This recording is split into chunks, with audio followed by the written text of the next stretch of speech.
ओम ज्ञानतिमिरन्धस्य ज्ञानाञ्जनशलाकया चक्षुरुन्मीलितं येन तस्मै श्रीगुरवे नमः। श्रीचैतन्यमनोभीष्टं स्थापितं येन भूतले स्वयं रूपः कदा मह्यं ददाति स्वपदान्तिकं। वन्देऽहं श्रीगुरु श्रीयुतापदकमलं श्रीगुरून् वैष्णवांश्च श्रीरूपं साग्रजातं सहगणरघुनाथान्वितं तं सजीवं साद्वैतं सावधूतं परिजनसहितं कृष्णचैतन्यदेवं श्रीराधाकृष्णपादान् सहगणललिता श्रीविशाखान्वितांश्च। नमो विष्णुपादाय कृष्णप्रेष्ठाय भूतले श्रीमते भक्तिवेदान्तस्वामिनिति नामिने। नमस्ते सरस्वती देवे गौरवाणी प्रचारिणे निर्विशेषशून्यवादी पाश्चात्यदेशतारिणे। हे कृष्ण करुणा सिंधु दीनबंधु जगत्पते गोपेश गोपिकाकांत राधाकांत नमस्तुते। तप्त कंचन गौरांगी राधे वृंदावनेश्वरी वृषभानुसुते देवी प्रणमामि हरिप्रिये। वृंदावै तुलसी देव्यै प्रियायै केशवस्य च विष्णुभक्तिप्रदे देवी सत्यवत्यै नमो नमः। वंशाकल्पतरुभ्यश्च कृपा सिन्धु वैव च पतितानां पावनेभ्यो वैष्णवेभ्यो नमो नमः। जय श्री कृष्ण चैतन्य प्रभु नित्यानंद श्री अद्वैत गदाधर शिवासादि गिरि गौरभक्तवृंद। हरे कृष्ण कृष्ण कृष्ण हरे हरे, हरे राम राम राम हरे हरे। हरे कृष्ण। शुभ राधा अष्टमी तिथि की जय, श्रीमती राधा रानी की जय। तो श्रीमती राधा रानी आज के दिन इस भूलोक में आविर्भूत हुई थी। इस पृथ्वी लोक में, इस पृथ्वी में श्रीमती राधा रानी का आविर्भाव कारण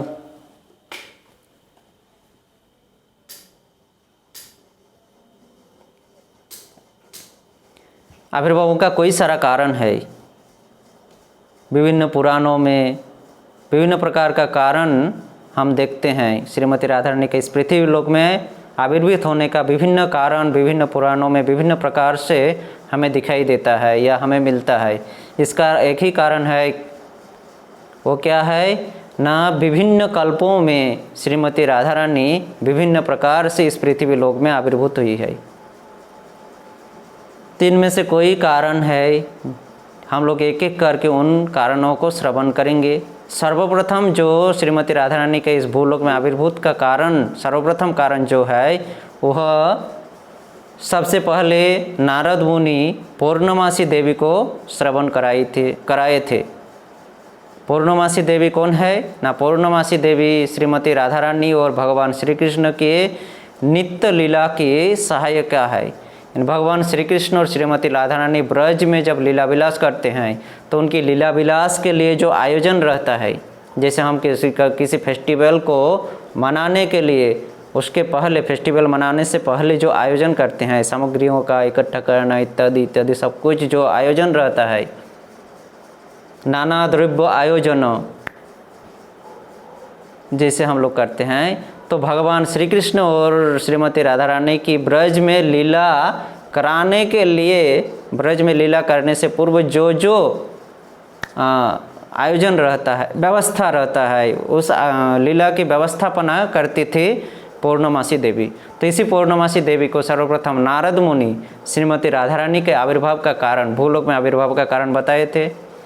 वही पूर्णमासी देवी गर्ग मुनि की कन्या गार्गी को बताई थी और वही कथा श्री रूप गोस्वामी पाद ने अपनी ललित माधव ग्रंथ में उद्धृत किए हैं, लिखे हैं। तो आज हम लोग रूप गोस्वामी पाद के द्वारा रचित ललित माधव ग्रंथ से श्रीमती राधा रानी के आविर्भाव, भूलोक में आविर्भाव, गर्ग मुनि के कन्या गार्गी को पूर्णमासी के द्वारा सुनाया गया, नारद मुनि के द्वारा पूर्णमासी को सुनाया गया, जो आविर्भाव कारण है श्रीमती राधा रानी का, उसको हम सर्वप्रथम श्रवण करेंगे। बाद में श्रीमती राधा रानी की भूलोक में और भी दो कारण है आविर्भाव होने का, उसको भी हम लोग धीरे धीरे श्रवण करेंगे। तो श्री कृष्ण और श्रीमती राधा रानी की लीलाओं की व्यवस्था करने वाली पूर्णमासी देवी एक बार गर्ग मुनि की कन्या गार्गी को सुना रही थी, जिसको ललित माधव ग्रंथ में रूप गोस्वामी पाद ने उल्लेख किए हैं। गर्ग मुनि की कन्या गार्गी को पूर्णमासी देवी इस घटना को इस प्रकार से श्रवण करा रही थी कि एक बार विंध्य पर्वत, हिमालय पर्वत के प्रति अत्यंत ईर्षान्वित हुए थे। कारण क्या था ना, कारण यह था कि हिमालय पार्वती को अपने कन्या के रूप में प्राप्त किए थे। माँ पार्वती जो कि महादेव की नित्य संगिनी है, भगवान श्री कृष्ण की अंतरंगा शक्ति, महादेव की नित्य संगिनी माँ पार्वती को हिमालय पुत्री के रूप में, कन्या के रूप में प्राप्त की थी और महादेव को वह अपने जामाता यानी दामाद के रूप में प्राप्त किए थे हिमालय पर्वत। इसको देखकर, हिमालय की इस प्रभाव को देखकर विंध्य पर्वत अत्यंत ईर्षान्वित हुए और उन्होंने अपने मन, ईर्षान्वित होकर मन ही मन अभिलाष किए कि मुझे भी एक ऐसा कन्या प्राप्त होना चाहिए, मेरा भी एक ऐसा ही कन्या संतान होना चाहिए। मैं उस कन्या का जिससे विवाह दूं वह हिमालय के दामाद देवादिदेव महादेव को भी परास्त कर दें, युद्ध में परास्त कर सकें। इस प्रकार की एक कन्या का दामाद मुझे, मेरे पास, मेरा भी होना चाहिए। यह अभिलाष लेकर विंध्य पर्वत कठोर तपस्या करने लगे ब्रह्मा जी को संतुष्ट करने के लिए। दीर्घ काल तक ब्रह्मा को संतुष्ट करने के लिए विंध्य पर्वत ने तपस्या किए। दीर्घ काल के कुछ कालों के बाद ब्रह्मा संतुष्ट होकर विंध्य पर्वत के सामने प्रकट होकर विंध्य पर्वत को वर प्रार्थना करने के लिए कहे। विंध्य पर्वत अपनी अभिलाषित वर ब्रह्मा से मांगे। ब्रह्मा जी ने वो वर प्रदान किए, तथास्तु कहकर प्रदान कर दिए। पहले तो ब्रह्मा कुछ सोचे नहीं थे, पहले तो प्रदान कर दिए वर, तथास्तु तो कह दिए। तथास्तु कहने के बाद ब्रह्मा जी सोचने लगे कि मैं ये क्या किया। विंध्य पर्वत ने कहा कि देवादिदेव महादेव, महादेव को भी युद्ध में परास्त करने वाला पुरुष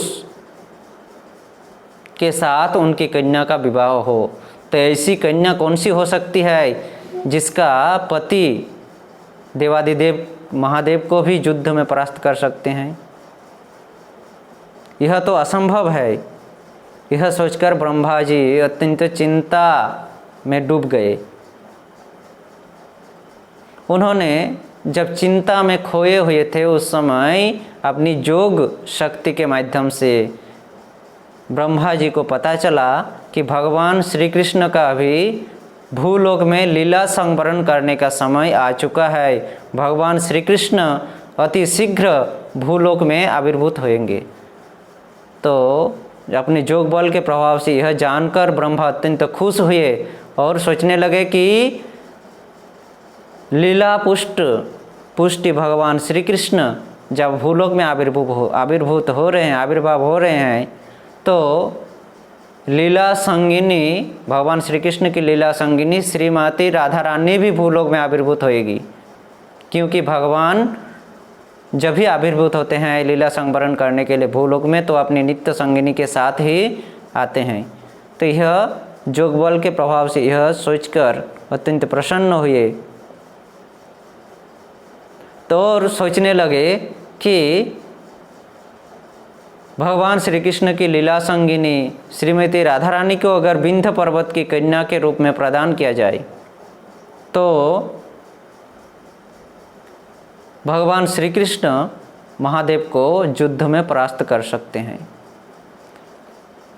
इसके अलावा और कोई ऐसा पुरुष और कोई ऐसा व्यक्ति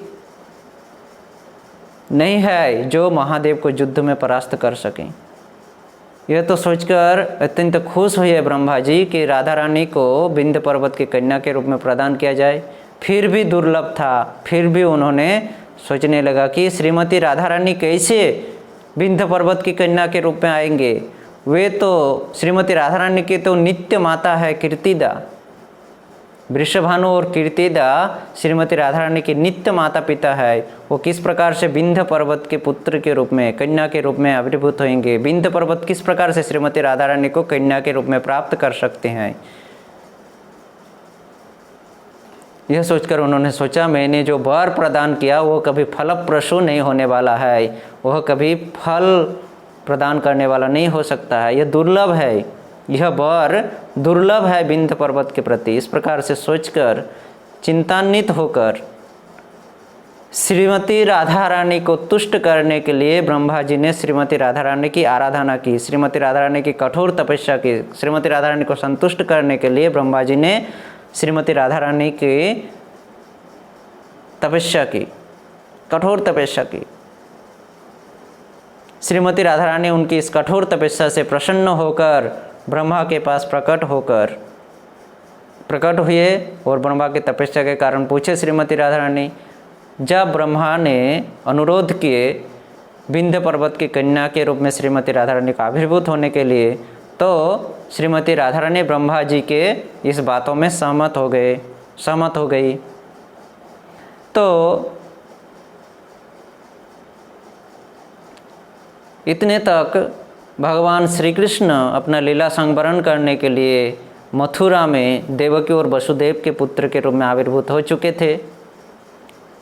वसुदेव अपने पुत्र संतान को गोकुल में रखकर आए थे नंद महाराज के घर, और वहाँ से माँ जोगमाया को उठाकर कंस के कारागार में लेकर आए थे माँ वसुदेव। और इधर श्रीमती राधा रानी, भगवान श्री कृष्ण जब आविर्भूत हुए तो श्रीमती राधा रानी जी, उनकी लीला संगिनी अंतरंगा शक्ति श्रीमती राधा रानी भी वृषभानु की स्त्री के गर्भ में आई, और वृषभानु के भाई चंद्रभानु की स्त्री के गर्भ में चंद्रावली भी आई। इस प्रकार श्रीमती राधा रानी वृषभानु की स्त्री के गर्भ में और चंद्रभानु की स्त्री के गर्भ में चंद्रावती आई। उसी समय माँ जोगमाया इन दोनों कन्याओं को, वृषभानु की कन्या और वृषभानु की स्त्री के गर्भ से वृषभानु की कन्या श्रीमती राधा रानी को और चंद्रभानु की स्त्री के गर्भ से चंद्रावली को अपहरण करके स्थानांतरित कर दिए विंध्य पर्वत की स्त्री के गर्भ में। श्रीमती राधा रानी अपनी नित्य माता कीर्ति के गर्भ में आई, चंद्रावली भी चंद्रभानु की स्त्री के गर्भ में आई, परंतु माँ जोगमाया ने ब्रह्मा जी की इस वर को सत्य साबित करने के लिए माँ जोगमाया अपहरण किए और इन दोनों गर्भों से दोनों कन्याओं को स्थानांतरित किए विंध्य पर्वत की स्त्री के गर्भ में। कुछ दिन के बाद विंध्य पर्वत की भार्या, विंध्य पर्वत की पत्नी स्त्री दो परमा सुंदरी कन्याओं को जन्म देती है। विंध्य पर्वत इन परमा सुंदरी दो कन्याओं को पाकर अत्यंत आनंदित होते हैं और आनंदित होकर वे दोनों कन्याओं का नामकरण करने के लिए लग जाते हैं।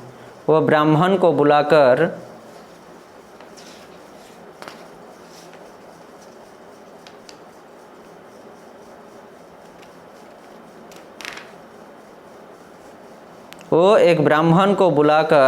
उन दोनों कन्याओं का नामकरण करने का नामकरण अनुष्ठानों का आयोजन करने लगे।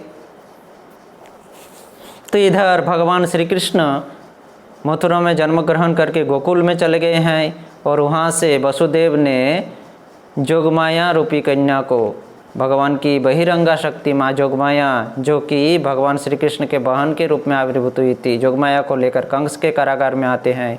महाराज कंस को जब पता चलता है कि देवकी का 8वां संतान, जिसका उनका भय का कारण था, वह जन्म ग्रहण किया है, तो कंस महाराज अत्यंत दम्भ के साथ आकर उस कन्या संतान को लेकर पत्थर में पटक कर मारने का प्रयास किए।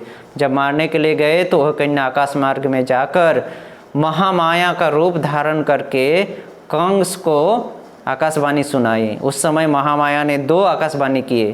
पहला आकाशवाणी यह किए कि हे कंस, आप अपने पूर्व जन्म की कथा को भूल गए हो।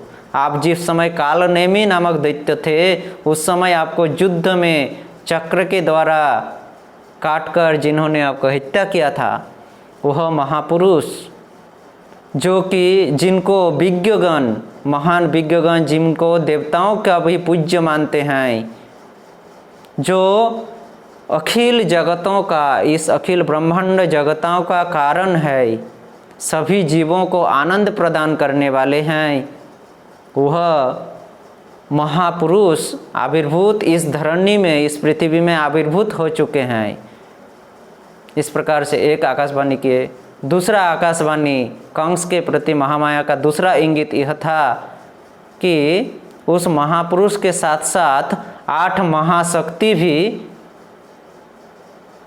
कल, यानी आने वाले कल, जिस दिन माँ जोगमाया बोल रही थी, कंस को इंगित कर रही थी आकाश मार्ग से, उसके दूसरे दिन जोगमाया बताती है कि कल उस महापुरुष की 8 महाशक्ति, जो कि हमसे भी, महामाया बोल रही है जो कि हमसे भी महियसी है और आकर्षणीय और महियसी है, वो महाशक्ति भी कल, वो 8 महाशक्ति भी कल इस धरनी में आविर्भूत होंगे।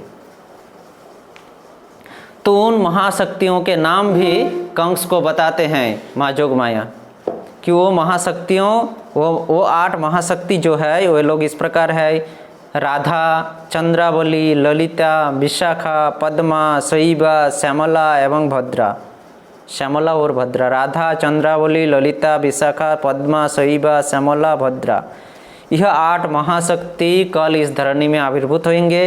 इन 8 महाशक्तियों में से जो 2 कन्या है वो अत्यंत गुणावली और सुप्रसिद्ध है। इन दोनों कन्याओं से जो विवाह करेगा वो अत्यंत सौभाग्यशाली, राजेंद्र, महापराक्रमशाली, शक्तिशाली, यहाँ तक कि महादेव को भी युद्ध में पराजय कर सकते हैं। उन 8 महाशक्तियों में से परम शक्ति, परम सुप्रसिद्ध 2 कन्याओं के साथ जो विवाह करेगा, यह कथा कहकर, यह इंगित करके माँ जोगमाया अंतर्धान हो जाती है, आकाश मार्ग में लुप्त हो जाती है, मिल जाती है, अंतर्धान हो जाती है। इधर कंस, आसुरिक प्रवृत्ति वाले कंस जब यह आकाशवाणी सुने तो सोचने लगे, आसुरिक प्रवृत्ति की, इन दोनों कन्याओं को मुझे चाहिए और मैं इसका लालन पालन करके इसको बड़ा करूँगा और बड़ा होने के बाद मैं इससे विवाह करूँगा, और जब मैं इन दोनों कन्याओं से विवाह करूँगा तो मैं अत्यंत सौभाग्यशाली बन जाऊँगा, राजेंद्र बन जाऊँगा, शक्तिशाली बन जाऊँगा, यहाँ तक कि महादेव को भी परास्त कर दूँगा।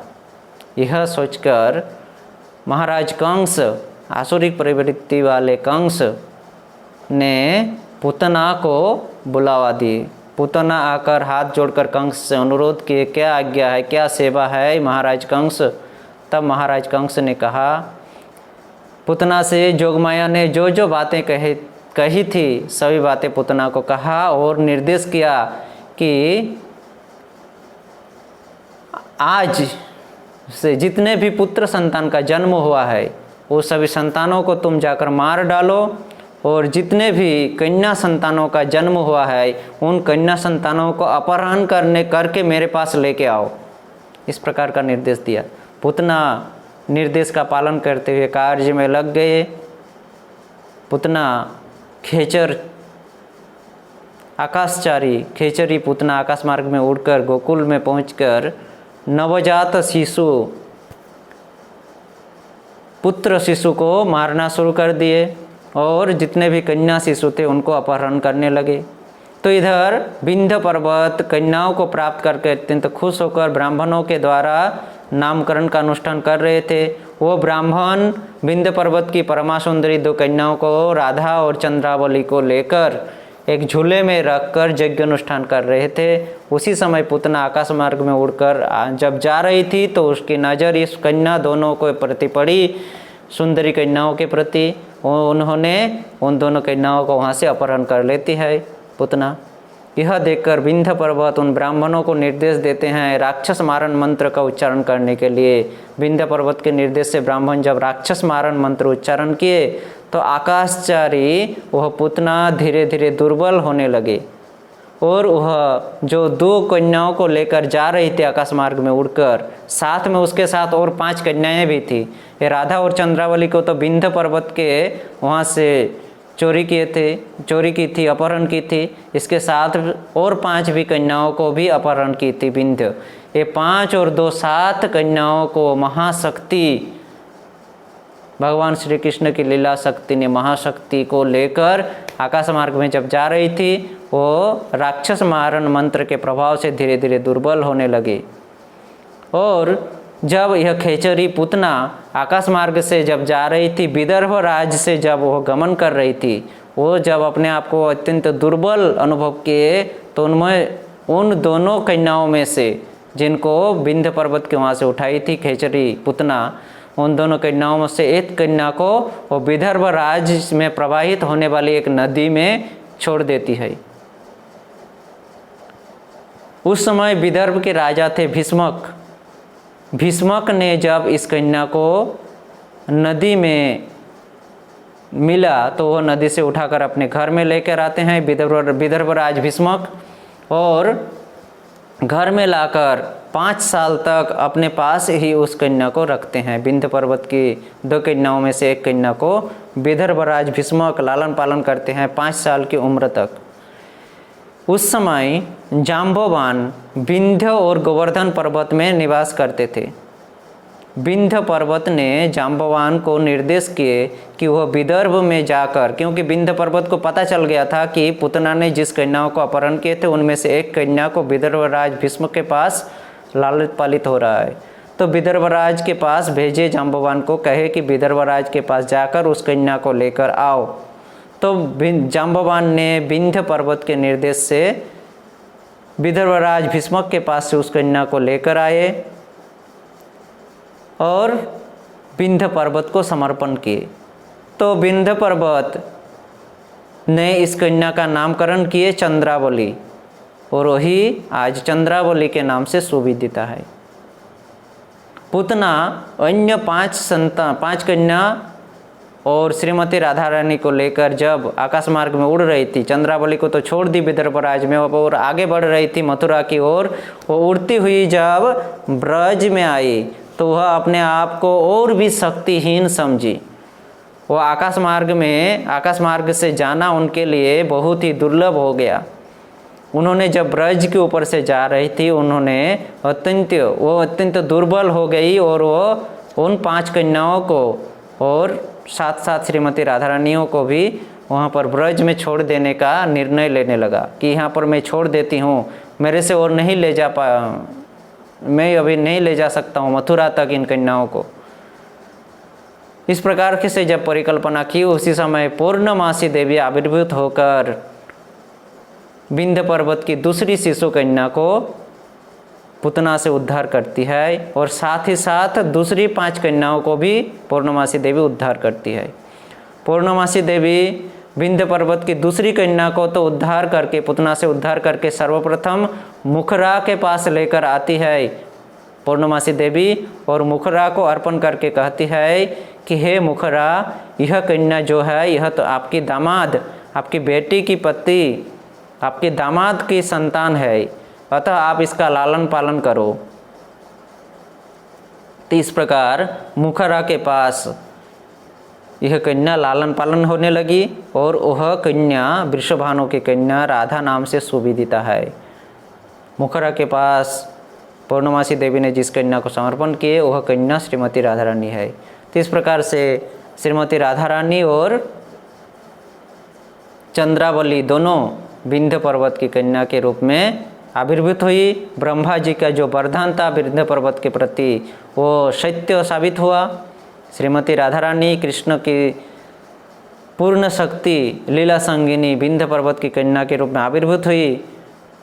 यद्यपि वो कारण स्वरूप वृषभानु के पास जा गई किसी कारण से, किसी घटना से, फिर भी वह विंध्य पर्वत के घर में ही आविर्भूत हुए थे। ब्रह्मा जी का तो वरदान था कि विंध्य पर्वत के कन्या के रूप में श्रीमती राधा रानी आविर्भूत हो, जन्म ले विंध्य पर्वत की कन्या के रूप में। तो विंध्य पर्वत की यह जो वरदान था ब्रह्मा के प्रति, विंध्य पर्वत के प्रति ब्रह्मा का जो वरदान था वो पूर्ण हुआ। श्रीमती राधा रानी उसके इच्छा को पूर्ण किए। इस प्रकार श्रीमती राधा रानी और चंद्रावली नित्य अपनी सहचरी, अपनी सखियों के साथ भूलोक में आविर्भूत हुई। यह घटना, यह संवाद जो है श्रीमती राधा रानी का आविर्भूत होने का भूलोक में, यह संवाद सर्वप्रथम नारद मुनि ने पूर्णमासी देवी को सुनाए थे। श्रीमती राधा रानी का आविर्भाव का जो दूसरा कारण है वह कारण इस प्रकार है कि एक बार सूर्यदेव को अभिलाष हुआ गोलकेश्वरी यानी श्रीमती राधा रानी को अपने कन्या के रूप में प्राप्त करने का, और इस अभिलाष से सूर्यदेव श्रीहरि की आराधना किए। श्रीहरि उसकी आराधना से संतुष्ट होकर, सूर्यदेव की आराधना से संतुष्ट होकर सूर्यदेव को वर प्रदान किए कि आप गोलोकेश्वरी जो कि मेरी नित्य लीला संगिनी है उसको ही आप कन्या के रूप में प्राप्त करोगे। परंतु किस प्रकार, इसको आगे हम लोग देखेंगे किस प्रकार सूर्यदेव ने गोलोकेश्वरी श्रीमती राधा को अपने कन्या के रूप में प्राप्त किए थे। तो गोकुल महावन में राभेल नामक एक ग्राम है, राभेल नामक एक ग्राम है, और वह गोपों का ग्राम है, ग्वालों का ग्राम है। और उन गोपगणों का, उन ग्वालों का जो राजा है, उन राजाओं का नाम वृषभानु है। यह वृषभानु था, उस समय की बात है, वृषभानु था जिस समय श्रीमती राधा रानी आविर्भूत होंगे सूर्यदेव की कन्या के रूप में। राभेल नामक एक गांव गोकुल महावन में, और वह ग्वालों का गांव है, गोपों का गांव है। और उन गोपों का राजा था उस समय वृषभानु, महाराज वृषभानु। उस गोकुल का राजा था महाभानु, महाराज महाभानु। उस ग्वाल के गांव का, गोपगणों का राजा था महाभानु। इस महाभानु के 5 पुत्र थे, जिनका नाम है चंद्रभानु, रत्नभानु, वृषभानु, सुभानु और प्रतिभानु। ये 5 पुत्र, महाभानु के ये 5 पुत्र अत्यंत विनम्र स्वभाव के थे, आत्मसंयमी थे और वैष्णव थे। इन 5 पुत्रों में से वृषभानु जो है, महाभानु के 5 पुत्रों में से जो वृषभानु है, यह वृषभानु अभिन्न सूर्यदेव है या भानुदेव, सूर्यदेव या भानुदेव से अभिन्न है वृषभानु, यानी सूर्यदेव का अवतार है महाभानु का पुत्र वृषभानु। महाभानु अपने अंतिम समय में अपने पुत्र वृषभानु का अपना राज्य समर्पण किए, यानी उस गोकुल का राजा बनाए वृषभानु को। राजा वृषभानु राजा होकर, महाराज वृषभानु राजा होकर राज सिंहासन प्राप्त करके श्रीहरि को प्रीति साधन करने के लिए, श्रीहरि को संतुष्ट करने के लिए 100 राजसूय यज्ञ यानी 100 राजसूय यज्ञ किए थे। यथा विधि धर्म आचरण पूर्ण रूप से संपादन किए थे। 100 राजसूय यज्ञ धर्म आचरण को पूर्ण रूप से संपादन किए थे। और महाराज वृषभानु अत्यंत महान थे, महान गुणावली के थे, जिसके कारण सभी के श्रद्धा भाजन थे, अत्यंत प्रिय थे, अत्यंत श्रद्धालु थे ये महाराज वृषभानु। सभी प्रजा लोग उनको अत्यंत श्रद्धा प्रदान करते थे। तो जिस समय महाराज वृषभानु इस राभेल, गोकुल महावन राभेल के राजा थे, उस समय ब्रज में और एक ऐश्वर्यशाली व्यक्ति थे जिनका नाम था बिंदु, और बिंदु की स्त्री का नाम था मुखरा। अभी हम लोग देखे पूतना के पास से पूर्णमासी देवी विंध्य पर्वत की दूसरी कन्या राधा को उद्धार करके मुखरा के पास लेकर आई थी और कही थी कि यह आपकी दामाद की कन्या है। तो यहाँ मुखरा के दामाद कौन है अभी पता चलेगा। तो जिस समय वृषभानु राभेल के राजा थे, उस समय उस गोकुल में और एक ऐश्वर्यशाली व्यक्ति थे जिनका नाम था बिंदु। बिंदु की स्त्री का नाम था मुखरा।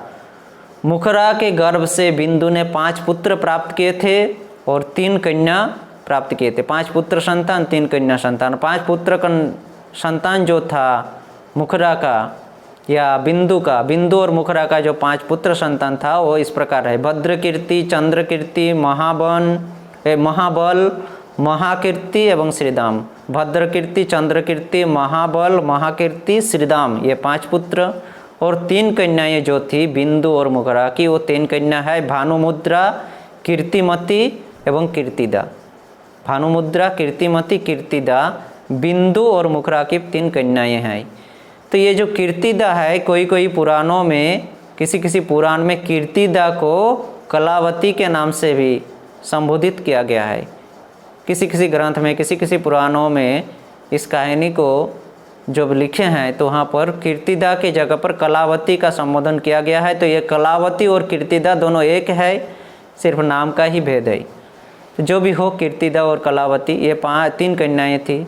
3 कन्याओं में से ये जो कीर्तिदा थी, कीर्तिदा की विवाह हुई महाराज वृषभानु से। राभेल की राजा महाराज वृषभानु से कीर्तिदा की विवाह हुई। विवाह के बाद, वृषभानु और कीर्तिदा के विवाह के बाद बहुत साल बीत गए, कोई साल बीत गए, फिर भी वे लोग संतान प्राप्त नहीं कर पाए।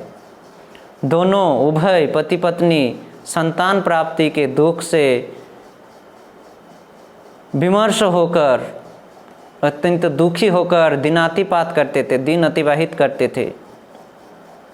महाराज वृषभानु पुत्र संतान की कामना से कोई सारे यज्ञ, दान, व्रत, विशेष विशेष प्रकार की पूजा अर्चना, तीर्थों का भ्रमण इत्यादि किए थे, परंतु उन लोगों का जो चरितार्थ था, अभिलाष था, वह चरितार्थ, वह अभिलाष पूर्ण नहीं हुआ था।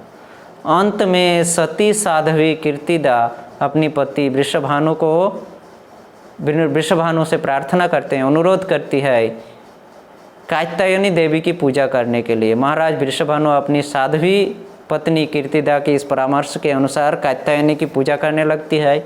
महाराज वृषभानु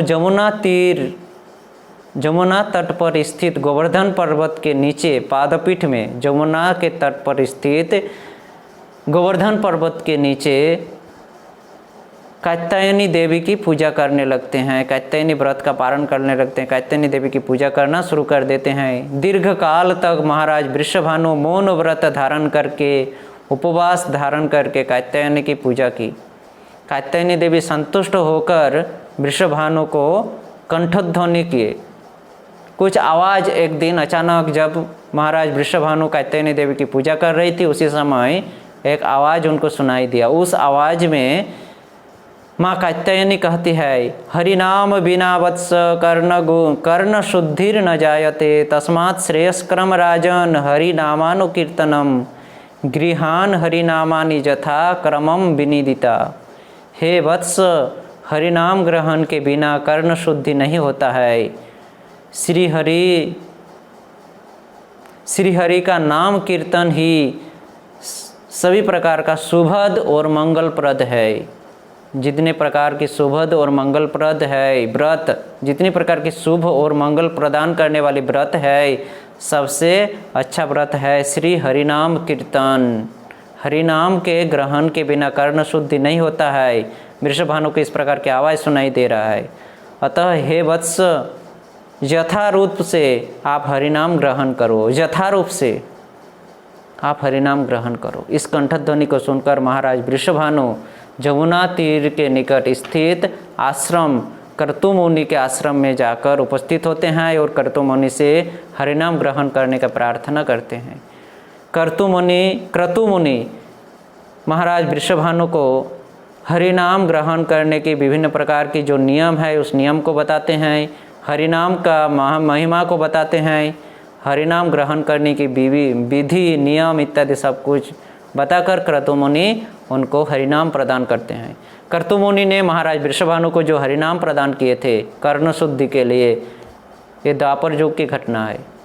श्रीमती राधा रानी जब आविर्भूत हुई, क्रतु मुनि उस समय वृषभानु राजा को हरिनाम प्रदान करते हैं कर्ण शुद्धि करने के लिए। हरे कृष्ण कृष्ण कृष्ण हरे हरे, हरे राम राम राम हरे हरे, यह नाम प्रदान करके क्रतु मुनि कहते हैं, इति षोडशकम नामनाम त्रिकाल कलमाशापहम नातः परतरोपाय सर्ववेदसु विद्यते। इस प्रकार से महाराज वृषभानु को क्रतु मुनि ने हरिनाम प्रदान किए और कहे, शाक्तो वा वैष्णव वापि सौरवा शैव एव च गानपत्यो लभते कर्ण शुद्धिम नामानुकीर्तनात्। चाहे शाक्त हो, शक्ति की पूजा करने वाले हो शाक्त हो, शैव हो, शिव की पूजा करने वाला शैव हो, सौर सूर्य की पूजा करने वाला सौर हो, वैष्णव हो, विष्णु की उपासना करने वाला वैष्णव हो, या गानपत्य गणपति की उपासना करने वाला गानपत्य हो, कोई भी साधक क्यों ना हो, एकमात्र हरिनाम कीर्तन के बिना वो अपने श्रुति को यानी कर्ण श्रुति को वह पवित्र नहीं कर पाते हैं। शाक्त शैव सौर वैष्णव गानपत्य किसी भी प्रकार का साधक क्यों ना हो, इस हरिनाम के बिना, हे राजन, इस हरिनाम के बिना उसका कर्ण शुद्धि नहीं होता है। अतः हे राजन, यह षोडशकम नामनाम, यह 16 नाम रूपी हरिनाम मैं आपको प्रदान किया। आप इस मंत्र को, इस हरिनाम, इस 16 नाम मंत्र को मंत्र का आप जप करो। क्रतु मुनि इतना कहकर और आगे बोलने लगे, हे राजन, मैंने आपको जो हरिनाम प्रदान किया वह हरिनाम के महिमा सुखदेव के द्वारा जिज्ञासित होकर श्रील व्यासदेव ने कीर्तन किए थे। सुखदेव ने जब व्यासदेव से जिज्ञासा किए थे तो व्यासदेव ने इस हरिनाम की महिमाओं का व्याख्या किए थे। ब्रह्मा, यहाँ तक कि ब्रह्मा भी अंगिरा मुनि को यह महामंत्र प्रदान किए थे। अतः हे राजन, आपका कर्तव्य है कि इस नाम के प्रति श्रद्धा होकर, पूर्ण रूप से श्रद्धा होकर, इस नाम के प्रति अभिनिवेश होकर जप कीर्तन करते रहो। कर्तु मुनि के पास से इस प्रकार से निर्देश लेकर, हरिनाम लेकर महाराज वृषभानु फिर से जमुना नदी के तट में आकर अपने कात्यायनी व्रत में लग जाते हैं। फिर से माँ कात्यायनी की आराधना करने लगते हैं और हरिनाम का जप, हरिनाम मंत्र का जप, कर्तु मुनि प्रदत्त हरिनाम मंत्र का जप करने लगते हैं। तो इस प्रकार से हम देखते हैं कि उस समय भी, आज भी नहीं, उस समय भी ये हरे कृष्ण महामंत्र के द्वारा ही कर्ण शुद्धि किया जाता है, सभी प्रकार किया जाता था सभी प्रकार के साधकों का। तो ये हरिनाम अत्यंत हमारे लिए लाभप्रद है, हमारे जीवन के लिए, हमारे कर्ण शुद्धि के लिए, हमारा पारमार्थिक उन्नति के लिए। हम कितने भी देवी देवताओं का पूजा क्यों न करें, अगर इन हरिनामों के द्वारा हम अपने कर्ण को शुद्ध नहीं करते हैं तो किसी प्रकार का व्रत, किसी प्रकार की पूजा सफल नहीं हो सकता। यहाँ कात्यायनी व्रत तब तक सफल नहीं हुआ वृषभानु राजा का जब तक वो कर्तु मुनि के द्वारा जाकर कर्ण शुद्धि न कराए हरिनाम के द्वारा, तब तक। इस प्रकार से कात्यायनी की पूजा करने लगे और हरिनाम का जप करने लगे। माँ कात्यायनी देवी वृषभानु के प्रति संतुष्ट होकर उनके पास आविर्भूत हुई और राजा को अपना वर, अभिलाषित वर प्रार्थना करने लगे। महाराज वृषभानु माँ कात्यायनी को देखकर साष्टांग प्रणाम किए और साष्टांग प्रणाम करके कहे कि हे देवी, आपको देखकर ही मेरा सभी अभिलाष पूर्ण हो चुका है, परंतु हे देवी, आप जब कह रहे हैं वर प्रार्थना करने के लिए, तो मैं आपसे यह वर प्रार्थना करता हूँ। और आप तो अंतर्जामी हो, आप तो हमारे हृदय की सभी अभिलाषा को जानती हो, तो आप कृपा करके मेरी इस अभिलाषा को पूर्ण कर दीजिए। माँ कात्यायनी उसके प्रति संतुष्ट होकर वृषभानु राजा की इस विनम्र बातों को सुनकर अत्यंत संतुष्ट हुई और उसी समय माँ कात्यायनी वृषभानु राजा को एक स्वर्ण डिम्ब आकृति बॉक्स प्रदान किए। बॉक्स डिम्ब आकृति, डिम्ब यानी अंडा की आकृति के जैसा एक सोने का बॉक्स प्रदान किए और बॉक्स प्रदान करके वो अंतर्धान हो गई कात्यायनी देवी। यह बॉक्स करोड़ों सूर्यों के समान तेजस्वी था। करोड़ों सूर्यों के द्वारा, करोड़ों सूर्यों का तेज जिस प्रकार होता है, उस प्रकार यह कात्यायनी देवी के द्वारा प्रदत्त यह डिम्बाकृति बॉक्स का तेज था। महाराज वृषभानु कात्यायनी देवी को मन ही मन प्रार्थना करके उस जमुना तट से उस बॉक्स को लेकर अपने घर लौट कर आते हैं अत्यंत आनंद के साथ। और उस बॉक्स को, डिम्बाकृत बॉक्स को, कात्यायनी देवी के द्वारा प्रदत्त डिम्बाकृत बॉक्स को यथास्थान में रखकर वह हरिनाम कीर्तन में मग्न हो जाते हैं, जप कीर्तन में मग्न हो जाते हैं वृषभानु और कीर्तिदा माता। कुछ दिनों के बाद शुभ दिन में उस बॉक्स से आविर्भूत होती है एक परमा सुंदरी, कोमलांगी, चंपक वर्णा, परम रूपान्विता एक कन्या। उस बॉक्स से आविर्भूत होती है एक कन्या जो कि परम रूपान्विता थी, चंपक वर्णा थी, कोमलांगी थी। उस बॉक्स से आविर्भूत होती है। इस प्रकार से श्रीमती राधा रानी वृषभानु की कन्या के रूप में दूसरी बार आविर्भूत हुई। यह दूसरा कारण है। श्रीमती राधा रानी के आविर्भाव का तीसरा कारण जो है वो इस प्रकार है। एक बार राजा वृषभानु जमुना नदी के तट में, जमुना नदी में पानी में अवगाहन कर रहे थे, स्नान कर रहे थे। स्नान करके वो जब भगवान के ध्यान कर रहे थे, श्रीहरि का जब ध्यान कर रहे थे, जमुना के पानी में खड़े होकर, स्नान के बाद करते हैं ना, कमर तक पानी में खड़े रहकर ध्यान करते हैं। तो महाराज वृषभानु भी एक दिन जमुना में स्नान करके कमर पर्यंत पानी में रहकर श्रीहरि का ध्यान कर रहे थे। उसी समय अचानक एक सहस्र यानी हजार पंखुड़ी वाले, सहस्र दल यानी हजार पंखुड़ी वाले सहस्र दल युक्त एक कमल आकर महाराज वृषभानु के शरीर को स्पर्श करते हैं। महाराज वृषभानु जब आंख बंद करके ध्यान कर रहे थे, जब आंख खोलकर देखें उस सहस्र कमल को, अपूर्व सहस्र कमल को, तो उन्होंने देखा कि उस कमल के मध्य में शायित है एक तप्त कांचन वर्ण की शिशु, कन्या शिशु। महाराज वृषभानु जब आंख खोलकर देखें तो देखें कि उस कमल के ऊपर शयन किए हुए हैं एक तप्त कांचन यानी सोना, तप्त यानी तपाया हुआ सोने की वर्ण के जैसा एक शिशु कन्या उस कमल के ऊपर सोई हुई है, और सोकर वह अपने हाथ और पैरों को संचालन कर रही है। शिशु एक छोटा बच्चा जिस प्रकार सोकर अपने हाथ और पैरों को फैलाते हैं, संचालन करते हैं, उसी प्रकार श्रीमती राधा रानी इस कमल में सोकर, ये तप्त कांचन वर्णा, इससे ही पता चल जाता है और कौन हो सकता है। श्रीमती राधा रानी उस कमल के ऊपर सोकर अपने हाथ और पैरों को संचालन कर रही थी, इंगित कर रही थी महाराज वृषभानु की वह उनको गोद में लें। महाराज वृषभानु हालांकि महाराज वृषभानु की उस समय कोई पुत्र संतान या कन्या संतान नहीं थी, कोई संतान नहीं थी, इसलिए वो संतान को देखकर अत्यंत आनंदित हुए महाराज वृषभानु, और उस कन्या संतान को लेकर घर लौटकर आते हैं, और घर लौटकर अपनी सती साध्वी स्त्री कीर्तिदा के हाथ में समर्पण करते हैं। तो ये सहस्र दल में शायित जो तप्त कांचना कन्या थी वह कोई नहीं, वह भगवान श्री कृष्ण की लीला संगिनी, आह्लादिनी शक्ति, चित शक्ति श्रीमती राधा रानी थी। इस प्रकार श्रीमती राधा रानी नित्य काल से, नित्य रूप से अपने माता पिता कीर्तिदा और वृषभानु के घर में आविर्भूत हुई है, विभिन्न कल्पों में विभिन्न प्रकार से। इसलिए विभिन्न शास्त्रों में विभिन्न प्रकार का आविर्भाव का कारण है श्रीमती राधा रानी का, परंतु जो भी कारण हो श्रीमती राधा रानी का नित्य माता और नित्य पिता है कीर्तिदा और वृषभानु। माँ कीर्तिदा और महाराज वृषभानु ही श्रीमती राधा रानी का नित्य माता पिता है।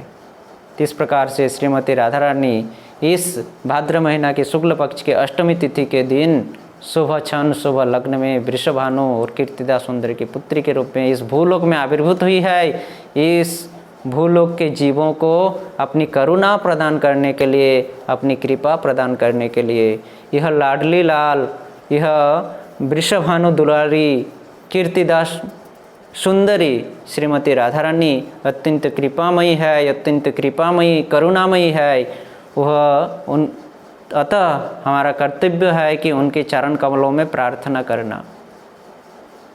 नरोत्तम दास ठाकुर कहते हैं कि श्रीमती राधा रानी के चरण कमलों को जो पकड़ कर रखते हैं उनको श्री हरि का प्रेम प्राप्त होता है। उनका श्री हरि का प्रेम प्राप्त होना निश्चित है, क्योंकि श्रीमती राधा रानी भक्तों के भक्ति को पोषण करने वाली है।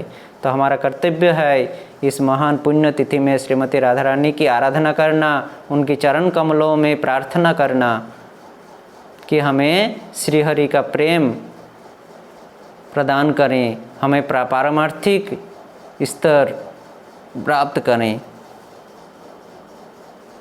तो यह है श्रीमती राधा रानी का भूलोक में आविर्भाव का कारण, जो कि अत्यंत रहस्यमयी है और जो अत्यंत आकर्षणीय है। तो इस प्रकार से हम लोग विभिन्न शास्त्रों के माध्यम से विभिन्न प्रकार से श्रीमती राधा रानी के आविर्भाव, भूलोक में आविर्भाव का आविर्भाव के कारणों को यहाँ पर आज विश्राम देता हूँ। आगे हम लोग श्रीमती राधा रानी की और विभिन्न लीलाओं को श्रवण करने का कोशिश करेंगे। हरे कृष्ण। श्रीमती राधा रानी की जय, भगवान श्री कृष्ण की जय, गौर भक्तवृंद की जय, श्रील प्रभुपाद की जय, निताय गौर प्रेमानंदे। हरि हरि बोल। हरे कृष्ण कृष्ण कृष्ण हरे हरे, हरे राम राम राम हरे हरे। हरे कृष्ण।